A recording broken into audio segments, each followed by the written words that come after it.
తెలంగాణ రాష్ట్రంలో ప్రసిద్ధి చెందిన పుణ్యక్షేత్రం ఏడుపాయల వనదుర్గ స్వయంభూమాత ఆలయంలో మంగళవారం తెల్లవారుజామున ఆలయ పూజారులు అమ్మవారికి మంజీరా నది జలాలతో అభిషేకము, పట్టు వస్త్రాలంకరణ, నిమ్మకాయల హారం అలంకరణ అమ్మవారికి అందంగా అలంకరించారు.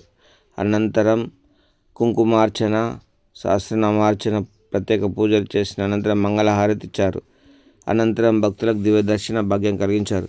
కోరిన కోరికలు తీరిన వారు అమ్మవారికి బోనాలను సమర్పించారు, బియ్యాన్ని సమర్పించారు. కొంతమంది తలనీళ్ళు సమర్పించారు. సంతానం కానివారు సంతాన గుండంలో స్నానమాచరించి అమ్మవారికి మొక్కులు మొక్కుకున్నారు. ఆలయ ఈవో వీరేశం ఆధ్వర్యంలో ఆలయ సిబ్బంది భక్తులకు మౌలిక సదుపాయాలను కల్పించారు. భక్తులకు తీర్థ వితరణ గావించారు.